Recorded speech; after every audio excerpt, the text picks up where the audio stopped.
Ungkapan hati Yuda. Pembalasan anak laki-lakiku. Part 41. POV Author.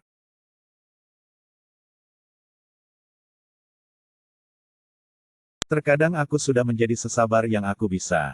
Menjadi pengertian semaksimal mungkin. Bahkan aku menjadi seseorang yang bukan aku. Semua orang tercengang mendengar kutukan Salma terhadap Rahman. Sebagian orang bertanya-tanya ada hubungan apa sebenarnya mereka dengan Rahman. Namun sebagian lainnya lagi memang sudah berasumsi jika Rahman adalah ayah Salma dan Mia. Mereka sedikit terhenyak mendengar makian Salma terhadap Rahman. Tidak mudah sebenarnya mengeluarkan semua unek-unek dan pendapat. Apalagi yang melakukan itu hanya seorang anak kecil. Karena anak akan selalu dianggap kecil oleh orang tua. Tidak ada pendapat apapun yang benar di benak mereka. Semua terdengar seperti kata-kata rendahan dan tidak berbobot. Namun tidak dengan ucapan Salma barusan.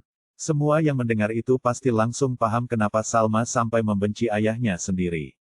Wajar jika Salma marah, karena Rahman sendiri yang membuang mereka. Tapi dia sendiri juga yang datang kembali. Segitu benci kamu pada ayah, Salma? Tanya Rahman dengan suara bergetar. Terlihat ada raut wajah tidak rela dari Rahman. Seorang ayah memang lebih peka terhadap perasaan anak perempuannya dibandingkan dengan anak laki-laki. Mendengar pertanyaan itu, Salma yang tadinya menunduk. Kembali mendongak melihat Rahman, dia menghapus air matanya kasar. Kemudian menatap Rahman nyalang. Bagaimana aku bisa membencimu sedangkan aku tidak pernah merasakan kasih sayang darimu? Tanya telak dari Salma yang tidak mampu dijawab oleh Rahman. Dia tergagap mendengar pertanyaan dari anak perempuannya itu. Salma memang masih berusia 14 tahun. Namun dia masih sudah begitu paham dengan apa yang dialami oleh Aini ibunya. Dia mengerti jika yang diberikan oleh Rahman hanya rasa sakit. Mereka semua harus menderita karena keegoisan Rahman. Bahkan hidup mereka semua sempat menjadi suram ketika dulu baru ditinggalkan oleh Rahman. Salma ingat betul bagaimana Aini berusaha bekerja menjahit baju orang siang dan malam. Demi menyekolahkan mereka anak-anaknya. Jangan sebut lagi kata ayah. Karena sebenarnya ayah kami sudah lama mati. Pergilah, jangan cari dan sakiti kami lagi. Terutama ibu, dia sudah terlalu lelah menghidupi kami semua, ucap Salma lantang. Dia bahkan menunjuk ke arah Rahman. Mia masih ada di dalam gendongan Aini. Sedangkan Salma berdiri tepat di hadapan Aini, seakan menjadi tameng untuk melindungi ibunya. Salma masih ingat dengan nasihat Ali, jika mereka semua akan bergantian untuk menjaga ibunya. Aini, kamu dengar ini. Tidak mungkin anak seumuran Salma mampu bicara seperti ini jika bukan kamu yang mengajarkan. Begini didikan kamu. Tanya Rahman menyerang Aini dengan kata-katanya. Mas, Salma masih terlalu kecil untuk menghafal kata-kata sebijak itu. Tapi ingat, Mas, anak kecil mempunyai daya ingat yang tinggi terhadap perilaku, balas Aini membela diri. Rahman yang mendengar itu semakin emosi, padahal dia sangat malu karena sekarang semua orang menatapnya tajam. Halah, bilang aja kalau kamu menyuruh mereka semua untuk membenciku. Iya kan? Teriak Rahman lagi kesal. Udah deh Pak, mending pulang aja dan introspeksi diri. Udah gatal nikah lagi. Sekarang malah nyalahin anak sama bini. Dasar laki-laki nggak tahu malu. Teriak salah satu wanita wali murid di sana. Huo, huo. Sorak ejekan untuk Rahman terdengar sangat memekakan telinga. Mereka beramai-ramai menyoraki Rahman dan sebagian lagi melemparinya dengan botol air mineral. Dasar laki-laki tahunya selangkangan doang. Giliran tua sakit-sakitan baru butuh anak. Sadar woi, teriak mereka lagi. Wajah Rahman memerah mendengar semua penghinaan dari mereka semua. Dia tidak menyangka, niat hati mempermalukan Aini. Malah sekarang dirinya yang kena imbasnya. Terkadang memang banyak orang yang merasa dirinya sebagai korban. Padahal nyatanya, dialah pelaku sesungguhnya. Diam kalian semua. Kalau tidak tahu permasalahannya, mending diam. Bentak Rahman yang dibalas tawa mengejek oleh semua ibu-ibu di sana. Karena jengkel, akhirnya Rahman memilih untuk pergi saja dari sana. Daripada dia menjadi bahan amukan ibu-ibu.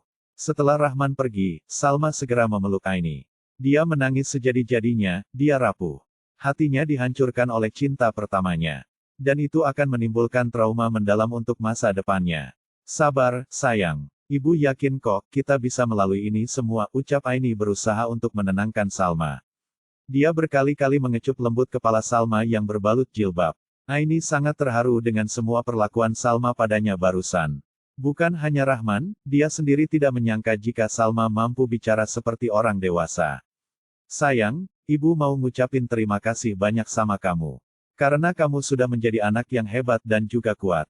Ibu bangga memiliki kalian, ibu bangga melahirkan anak-anak yang punya jiwa pemberani, puji Aini yang membuat Salma tersenyum senang.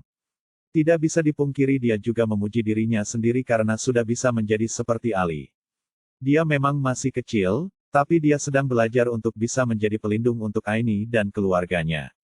Aku yang bangga punya ibu sehebat ini, balas Salma sambil tersenyum. Aini mensejajarkan diri dengan Salma, dia mencium kedua pipi Salma. Kemudian membawanya ke dalam pelukan. Kalau boleh ibu tahu, kok Salma bisa sih bicara seperti tadi? Tanya Aini penasaran. Karena selama ini Salma cenderung lebih suka main kasar daripada berdebat. Namun yang dilakukannya tadi sungguh berbeda. Ah itu, Salma sengaja menghafal kata-kata dari film Korea yang sering Salma tonton. Jadi kisahnya itu sama persis kayak kita, Bu. Makanya Salma sengaja menghafal teksnya, biar sewaktu-waktu aku bisa ngeluarin unek-unek, jawab Salma menjelaskan dengan tingkah polosnya. Aini hampir saja tertawa kencang jika saja ini bukan di sekolah. Jawaban Salma membuat Aini semakin tertawa. Pantas saja Salma sangat fasih tadi saat mengungkapkan kekesalannya terhadap Rahman. Ya udah, kita pulang ya, takut hujan. Udah mendung banget soalnya, ajak Aini pada Mia dan Salma. Yuda turun dari mobilnya sambil terus melihat ponsel. Entah mengapa raut wajahnya sedikit cemberut saat membaca balasan pesan dari Alea. Udah pulang, sayang? Tanya Maya ketika melihat Yuda. Maya sedang menyiapkan makan malam, dia sengaja menyiapkan semua ini karena keadaan hatinya sedang senang. Iya, Mah. Masak apa? Yuda lapar nih, balas Yuda sambil menarik kursi dan duduk. Dia langsung mengambil piring dan mengisinya dengan nasi. Tidak lupa mengambil beberapa tusuk sate kulit ayam. Dia memakannya dengan lahap. Sebenarnya jam kuliah sudah selesai saat siang tadi. Hanya saja Yuda tidak langsung pulang, dia malas sekali jika harus berlama-lama berkumpul dengan Rahman. Kamu nggak mau nungguin ayah pulang? Bentar lagi dia pulang, Yud, tegur Maya saat melihat Yuda sudah makan duluan. Dia menuangkan air putih ke dalam 3 gelas kosong yang sudah disediakan. Yuda berdecak kesal mendengar pertanyaan Maya.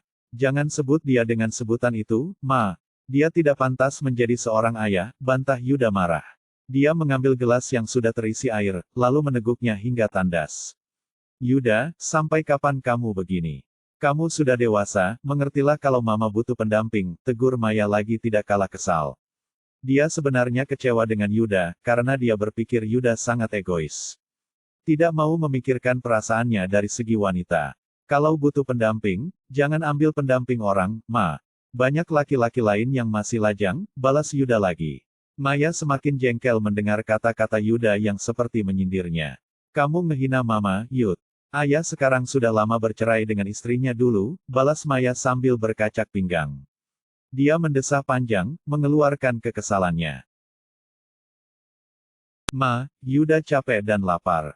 Jangan bahas dia lagi. Mumpung dia belum pulang, aku mau makan dengan tenang, ucap Yuda setelah beberapa menit terdiam. Maya menarik nafas panjang, lalu menghembusnya kasar. Tidak mudah memang untuk Yuda menerima orang baru. Apalagi dia memiliki pendirian tetap. Maya menarik kursi dan duduk berhadapan dengan Yuda. Dia harus bisa sabar dan membujuk Yuda untuk bisa menerima Rahman. Yud, dengar. Mungkin kamu sudah tidak butuh lagi sosok seorang ayah. Tapi lihat Mama. Mama butuh sosok pendamping, Yud. Butuh sosok laki-laki yang bisa melindungi dan juga memahami, ucap Maya pelan. Dia berusaha menunjukkan wajah sedih, agar Yuda terketuk hatinya. Ma, Yuda ngerti. Sangat mengerti. Yuda tidak pernah melarang Mama untuk menikah lagi. Tapi yang Yuda sayangkan, Mama merebutnya dari wanita lain. Bukan hanya wanita itu yang dia tinggalkan demi Mama. Tapi juga anak-anaknya, jelas Yuda. Yuda sangat tahu bagaimana rasanya hidup tanpa seorang ayah. Jika dia tega meninggalkan istri dan anak-anaknya demi Mama, tidak ada jaminan dia akan mendampingi Mama sampai tua. Dia hanya menginginkan uang kita, Ma, lanjut Yuda lagi. Tanpa mereka sadari, Rahman sudah berdiri di depan pintu dan mendengarkan semuanya dengan dada berdegup kencang.